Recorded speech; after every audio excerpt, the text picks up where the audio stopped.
Good morning, or depending when you're watching this, good afternoon, good evening, or good night. My name's Ross, and as always told, I had a voice of radio, so today I'm going to be showing you a new Alolan Muk card, which has just been revealed over on the official Japanese Pokemon YouTube, and of course has been translated by the lovely David Hochmann, because come on, ladies and gentlemen, at this stage, who else is it going to be? And like most of them, this Alolan Muk is really good. I don't like the artwork. I'm just going to say that like right off the bat. I am not a fan of the artwork of this card. It looks a little bit weird. I love the artwork on the GX, and I quite like the one on the other Alolan Muk. I am not a fan of this Alolan Muk artwork. It's from the top. It kind of looks like a map when you're looking and trying to figure out like the height of it, and it's got all those lines drawn on. I don't like it. It's weird and it confuses me. But hey-ho. As a side note, the Alolan Grimer is really, really good as well, but it's actually so good I want to sit and have a chat about it, because I think people will play the Alolan Grimer without the Alolan Muk, so for that reason I want to give him his own video. It's going to be coming rather shortly indeed. But for now, Alolan Muk. It's got 120 HP. We don't like 120 HP. It means that Zoroark is going to get a one-hit KO, which kind of sucks. It means a Golisopod can get a one-hit KO, etc. Now, there is one saving grace, and that is, although it's got a weakness to fighting, and look, weakness to fighting sucks, because regardless of what people were saying, Buzzwole's not going away. I did a video just yesterday about how it was really, really good this past weekend in Japan with Alolan Ninetales. Let's be clear, it's not going anywhere. It's great. Sorry about that. But the good news is that generally speaking, they'll be playing it with Diancie Prism Star, and they'll be doing 100 damage base, whether they're using the GX or the non-GX, so that means they won't be getting a KO. 100 damage with the weakness, you're not getting KO'd. And you've got a resistance to Psychic, so something like a Garbodor, for instance, will struggle to KO you, and something like an Espeon GX is just plain not going to be doing very much. And being a Darkness Pokemon is alright at the moment. You got Dawnwing's Necrozma seeing a fair amount of play. You've got Banette, which just got third place at the Philadelphia Regional Championships. So actually, Darkness type at the moment, there are some, shall we say, fairly significant advantages to being a Darkness type right now. As for the retreat cost of 3, we've lost Floatstone, it sucks, boo, hiss, etc.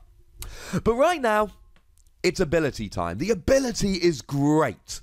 The ability is kind of over the top, potentially game-breakingly great. What it says is that once during your turn, when you play this card from your hand to evolve one of your Pokemon, you may look at the top 6 cards of your opponent's deck and discard as many item cards you find there as you like. Shuffle the remaining cards back into your opponent's deck. This, ladies and gentlemen, is absolutely wonderful. This is the kind of ability which can wreck your opponent's entire setup. And I can sit here and give you examples for the next 20 or 30 minutes. I could be a long time doing this. But I'm going to run through a few of what I feel are the most pertinent. Let's say, for argument's sake, your opponent really doesn't have a supporter. They don't have a Cynthia in hand, they don't have a Tapu Lele, they just want something. Well, most players are playing for Ultra Ball.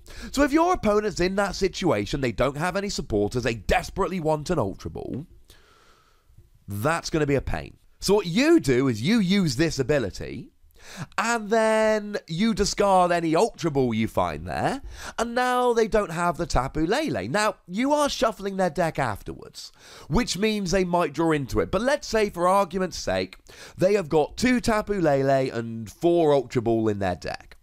If you can discard 2 Ultra Ball, then all of a sudden they've got 4 outs rather than 6. That is a significant difference.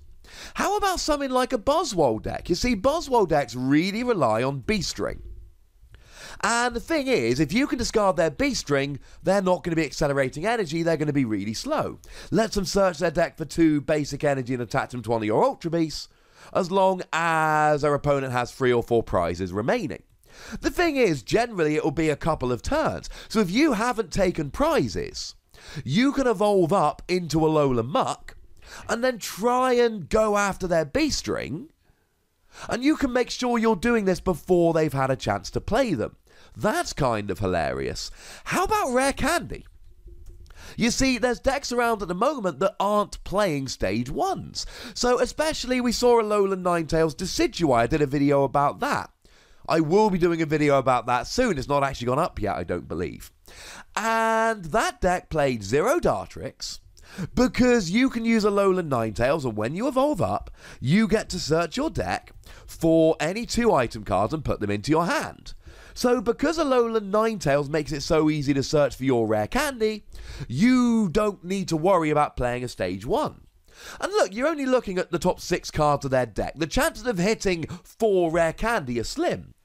I mean, look, if you play enough games, you will hit 4 rare candy eventually, but that's going to be like 1 in 100 games or something silly. But you might hit 1, you might hit 2. And we've all had those games where we've had 1 or 2 rare candy prized.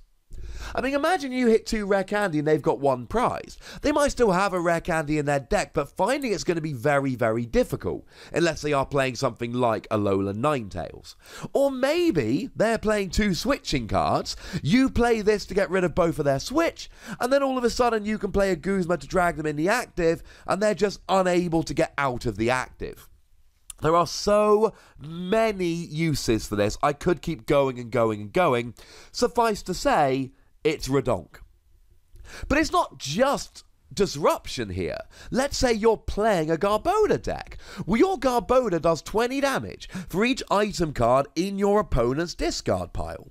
So if you can hit 3 items here and it really doesn't matter what they are, then you're going to be doing 60 damage. And there's a whole bunch of players out there that when they're playing against Garbodor, they go, right, I'm going to play lots of shuffle draw like Cynthia so I don't have to discard anything, and I'm going to be super, super careful about how many items I play. Well, here, you discard their items, and if they're playing conservatively in the early game and they're playing Pokemon and Energy and trying not to use their items, brilliant! They're going to have more items left in their deck for you to hit later on, which is wonderful! I mean, if you can hit 3 or 4 Garbodor here, and you can hit 2 items per Garbodor, and most people have a bunch of items in their deck, so it's not outside the realms of possibility, that's 6 or 8 items. Or to put it another way, it's 120 to 160 damage with Garbodor. Garbodor gets a lot better with this. And I know we're not talking about Alolan Grimer in this video, because honestly, trying to keep this Alolan Muk video to kind of a nice crisp 12 minutes is not going to be the easiest thing. Alolan Grimer really does need his own video. But you don't even need Alolan Grimer because you've got Ditto Prism Star. Ditto Prism Star can evolve into any stage 1 Pokemon, which is awesome. So that means you could play Ditto Prism Star, and you could just play one of these Alolan Muk. It could be in a Garbodor deck, it could be in any deck, and then you're off and rolling. Or you could play it in a Garbodor Alolan Muk deck, and then either you evolve it into Garbodor to attack, or into Alolan Muk to discard item cards. It's really cool. Now, moment of silence for Devolution Spray right now. It's been rotated. Devolution Spray would be nuts with this, because you can just evolve your Pokemon, and then you can keep re-evolving. But there's nothing to stop you playing stuff like Ace Roller if they get damaged, or maybe even Super Scoop Up, so that you can use these over and over again, and if you can get away with using them over and over again, and you can keep getting this ability and keep discarding, it will get silly. And it's an amazing ability, right? It's a redonk ability. You can use it just for disruption, and like I've said, if you can hit all their rare candy or all their beast ring, there are some decks you can effectively just shut down using this. But then you get stuff like Garbodor. Or maybe even it's late in the game. Your opponent has 2 cards in hand and 3 cards in deck. You want to play a Judge to deck them out, or a Marshadow, but they're going to have 5 cards in total. They're going to draw 4. They're still going to have 1 card in deck. They're still going to have 1 turn.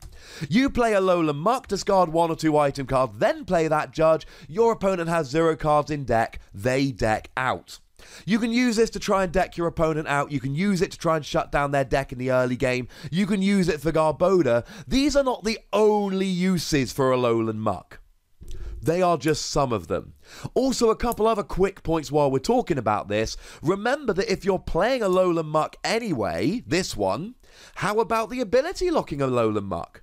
Maybe you play 2 or 3 of these ones, and then one that blocks basic abilities, because it's really good against a bunch of decks. Or maybe you just sit there and laugh because with Garbodor rotated out, the only way to turn off this ability is a slacking in the active, which there is almost certainly never going to be because it's not a great card. It is a ridiculous ability that I expect to see played in a lot of ways, and I've given you a bunch of different uses for this ability, but make no mistake about it, there are plenty of others.